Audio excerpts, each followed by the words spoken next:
We're continuing in week 2 to talk about preparation. We are now at the preparation stage. In week 1, we talked about calling and confirmation, and in week 2, we're talking about preparation. And the first lesson we already talked about in the preparation stage is the lesson we did on what exactly is God honoring nonprofit creation, and we went through that definition and broke it down, and we're continuing to talk about that by another lesson here.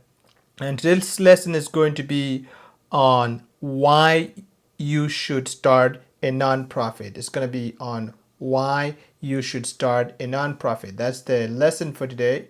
Why you should start a nonprofit. But before we do that, I just want to show something real quickly here. And there is something that we see here, that this decision here, key decision 1. After you've confirmed your calling, then as one of the things that you need to do, you're going to decide if you're going to obey. After you hear correctly that Jesus is calling you, you're going to decide, do I obey and follow him? I showed in week 1 how Peter had to come to that point of crisis and then decide to go. But the rich young ruler, when he came to that point of crisis, he heard the call of Jesus saying, go sell everything, come follow me, I will make you disciple. I will come follow me. And he didn't say it in that passage, but it was going to be that he's going to make him a disciple, a fisher of men. He was going to be trading and earning profit in men, not in material things. So this is an important decision that we have to make. But also today we're going to see another decision that you have to make. Do you start an organization or should you join one? And we're going to touch about that a little bit today, and we may come back to that in the future. But it's a very crucial one that we have to make. We have to make that decision. Are we going to start or we are going to join somebody else? And in the lesson that we're going to be looking at today, which is why you should start a nonprofit, I'll give you a few reasons. I'll give you 3 reasons why you should start a nonprofit, and hopefully that will help. But before we even get into doing that, it's important to realize that the most important and really the only reason that should move you and I to start an organization is if God calls us to start it. If God were to call you or me to start something, it doesn't matter how we feel. If we hear a strong, clear call, and it's not about feelings, a strong, clear call, and there's confirmation. And I taught you in week 1, 10 filters that if you pass your calling through those filters and you are honest and you have those advisors and you go through everything in bags packed, and every single step you've surrendered your will, you really see that it's biblical, it agrees with the attributes of God, and you've given up your will, and it matches with your shape and all that, and you just go through that. After praying, you have peace about it, and you have advisors, and everything down follows, then you could be 100% sure that really God is calling you. And as I advised in week 1, the next thing is not to jump at it, is to slow down and say, okay, God, training next. It's training. Calling is always followed by training, not inauguration, okay, not commissioning. There's a difference between calling. There's a difference between calling. I'm not going to write it down. My pen is not that good. But there's a difference between calling and preparation, and then commission. Commission is for people who have been prepared, as in Matthew 28:18 to 20 and other passages that show that. So again, remember the first and only reason why you should do anything that has to do with starting an organization is if God tells you. That's if you're a Christian and you want to really obey God. So it doesn't matter what anybody tells you. If you have confirmed your call and you believe in your heart of hearts that you're sure that this is not something you're doing for yourself, but you have confirmed the call. It's not just that you feel that there's a need, but you've confirmed it, then please, by all means, go ahead. Even if the whole world stands against you, God plus one equal majority, they win. Okay? But having said that, now I'll give you some reasons. So the first reason that you should start a nonprofit is that there's a need for new ministries. There's always a need for new ministries, and this need could be in the area of new frontiers. I write here, it could be new frontier ministries. Ministries in areas where no one else is meeting the need. There's no other organization that is meeting the need, and many new ministries are always needed in that area. The Apostle Paul was a kind of person who loved to preach the gospel where it has not been preached before. He wanted to take it where no one else has done before. He said he doesn't want to be building on the foundation of another man. He wants to go where no one else has gone.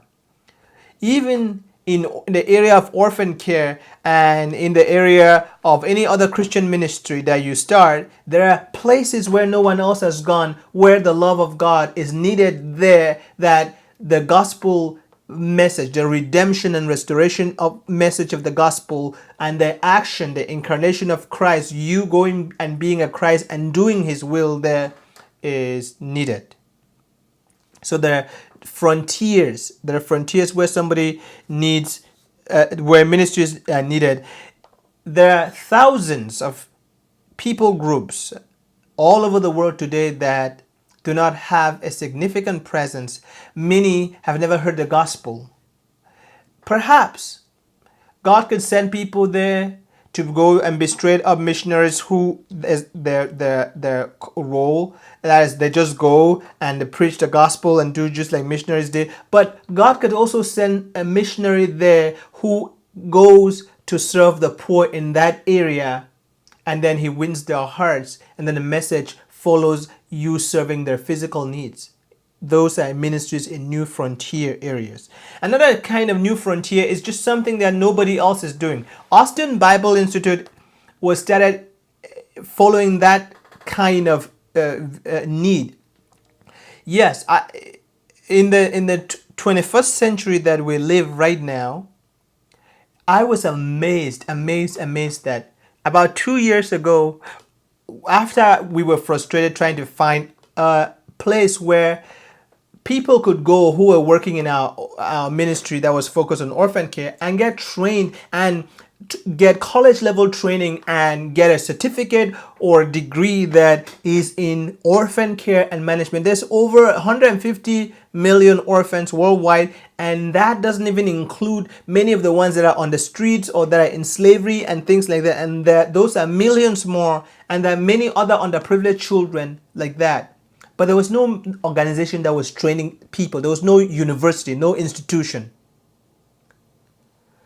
So that frustration led to me, and the other people I was working with praying for it, and then feeling led to start Austin Bible Institute. So even though one wouldn't expect Austin Bible Institute to be a new frontier ministry, it's the kind of ministry that falls in this category because it's like, gee, there's been, this is 2015. This is, at the time, this was 2013 with all this technology and everything.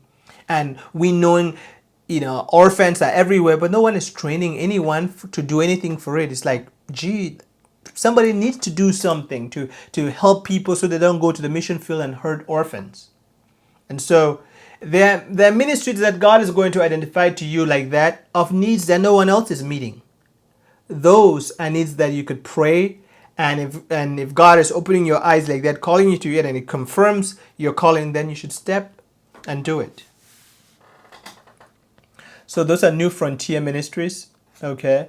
Then there is places where there is shortage of non-profit organizations. Okay. And many nonprofit organizations close every day, like thousands close every year in the United States and around the world. And leaders get burnt out and abandon them many times without raising up new leadership to take over. And so the ministries collapse and they never continue. So new ones need to be started to take that position. Also, existing organizations are often overwhelmed by the enormity of the needs. You have nonprofits that are there, but there's a shortage because there are too few to meet the prevailing needs that exist in the world around them. You see that in many churches, even though there are in many cities, okay, in many cities, what I want to say, in many cities, even though there are hundreds of churches, new churches still need to be planted in that city. And many people who do not really understand the details about these things often say, why is there a need for a new church? There are many churches in this city. I seem to see one on every street. Yeah, true. But the way that God has designed for things to happen is the greatest way to evangelize is church planting. Church planting has been said to be the best method for evangelization under the sun. And planting new churches is important in cities that already have churches. And this idea of people always thinking, oh, every church should grow to be a mega church, like BP, it's not what we see in the Bible, and that's not the best method for evangelization necessarily. So new churches are still important, is an example of that. And we also see that in the area of orphan care, the needs are very great. The needs are great, and new organizations need to be started that meet specific needs in different localities and that are very healthy and focused. There's this need that every organization needs to become huge and grow and then just be like colonize the whole world pretty much. It doesn't have to be that way. The model that I really think is very biblical, which I now teach, and is that I don't seek for shaping destiny to grow like the organization that we have, to grow anymore in the sense of having more people that work for it necessarily in a significant way. But our focus right now is to actually attract young people with a passion for orphans and say, we want to love you. We want to pour into your lives. We want you to see us as your brothers and sisters, like who love you, who would remove everything to protect you, to help you grow, who love you just as much as your biological family or even more, and are willing to sacrifice and invest in you, grow, and then we graduate you. You go and we bless you and send you to go serve God. And when you serve God somewhere, we will tell people, have you seen this person in this country? That's a good person to go and serve with. They're excellent people. Excuse me. That kind of growth and impacting the kingdom of God that way, which is not self-centered, focused around having something huge where people identify you with, is what I think is not simply the best way to impact the kingdom of God, but it's also the most God glorifying way, I think. We also see that there are disasters right now happening. There are wars, pandemics like AIDS, HIV that are ravaging and causing a lot of shortage in the provision of care. There are many parts of the world where there's conflict right now, and that is causing need there that needs to be met. There's Boko Haram and ISIS that go into villages and kill adults, living children that are orphaned and need to be taken care of. So the organizations need to be started in these places to really meet the needs there. And these organizations are best when they have a local anchor, not just some huge humongous organization shipping their staff from somewhere else there, but when there is a local, when it's very local, it's beautiful. Okay. And I'm not saying anything bad I'm not hating organizations that are large. I'm just pointing the need for other organizations. Many people who are leading a church sometimes, well, let me not say many, maybe speaking too much here. I think I am. Many pastors will tell you who have churches that it's important to plant new churches in their city. I go to a church right now where the pastor is helping some other people who come to the city whom he doesn't know who are Christians plant churches in the city because it's important. Even though his church is not like he has the church maybe like 200-300 members, but he knows that the way to reach the city for Christ is to plant more churches, and there are people who do that, but other people don't want to. It's almost like they're jealous of new churches being planted. So you see people on both extremes. But the right thing is that new organizations are still important and necessary. And a third reason that we look at is that in some cases, existing organizations are ineffective.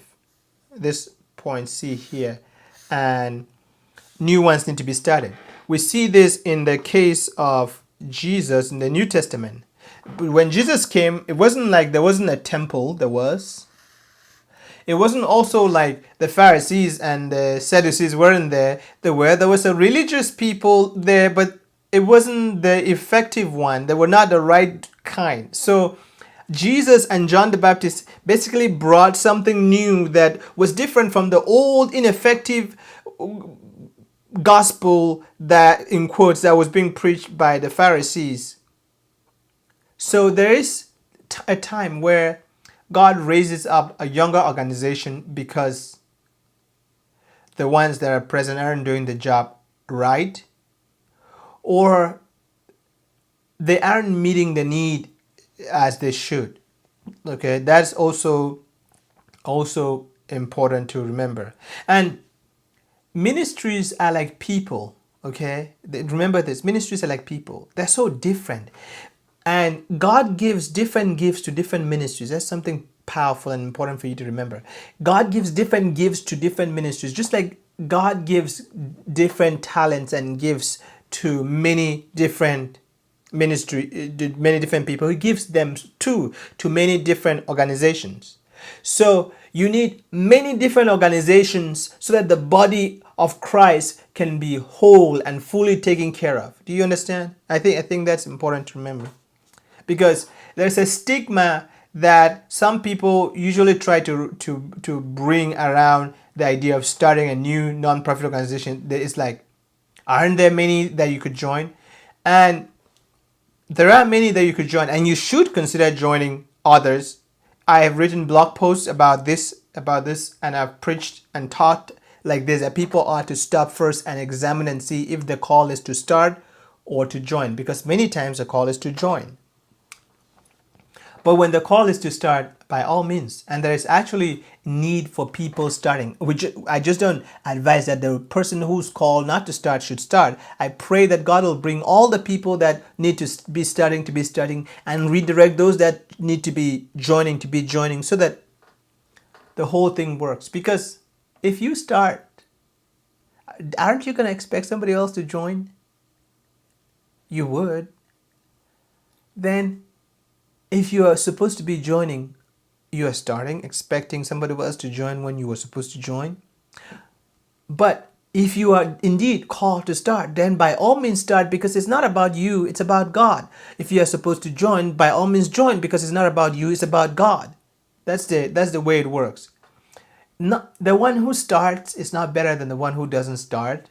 The one who joins is not less important or better than the one who starts. All are servants of God, and God is the one who takes the glory. So it doesn't matter whether you start or you join, as long as you live out your calling right. I hope you see that. The second point. So this was all under the first point here, that the point that there is all we've been saying, we've been talking to substantiate the point that the need for new ministries is great right now. Okay. Point number 2 is that the Great Commission requires making reproducing disciples and reproducing organizations. Okay, reproducing disciples and reproducing organizations. The Great Commission basically requires that you make disciples that make other disciples. We often limit that to that. It also requires that you have healthy organizations. Healthy organizations are like healthy human beings. They're not too fat. If a human being is too big, it's unhealthy. Healthy organizations know how to have key leaders in every area that needs to be covered and limit themselves to be experts in one little locality, and then equip people and send them to become experts in other localities. So they're not trying necessarily to become a humongous, gigantic organization that says, oh, we raise billions every year. I don't hate the big guys, okay? I don't. Please, I don't. I'm just saying that there is really value to being a healthy organization that is not needy, that has all the key talents, all the talents they need to do their work in the specific location, but then draws and trains other people and sends them to their own locations, so that then what God has taught them is always being spread to other people, and they're not requiring that, oh, before you come here you're going to leave and go start a branch of our organization in some other place and our logo is everywhere. Somebody has said that no logo, no ego. There's a pastor that I remember reading who basically said that. I think I will bring this up again in this course, and I will cite him. I'll tell you his name when I bring it up again. He basically is a pastor that many times in his church people want to start a ministry. His answer every time that we want to start a ministry is no. No. He will always find some organization in the city that's doing the same thing, and he wants to have partnerships with them and strengthen them. He says that if he can limit the number of places where his logo, the logo of the church, is found, how big they're everywhere, then he will not have the ego. He goes, no ego, no logo, no ego. I think that in some cases, we need to think about that. Okay, so the Great Commission requires that people make reproducing disciples. Okay, disciples who make other disciples. That also translates to organizations who are healthy.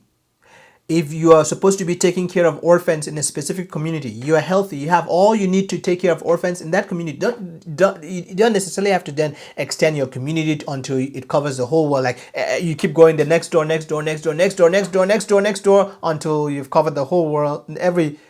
You get to a certain point where you're healthy, the leadership is being used well, because there's something in leadership called the law of the lid. John Maxwell, a very good and very popular international leadership expert, teaches about the law of the lid, that every person, they get to a certain point where their leadership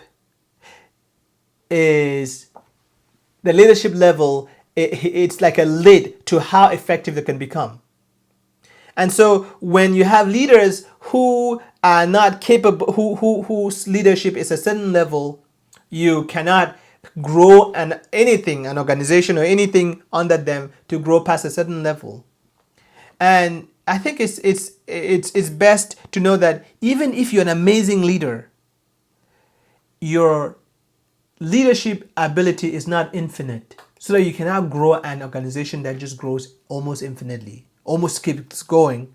That you need to get to a certain place where you say you are able to give yourself to really serve the people, and then you equip other people to go and do the same. Okay.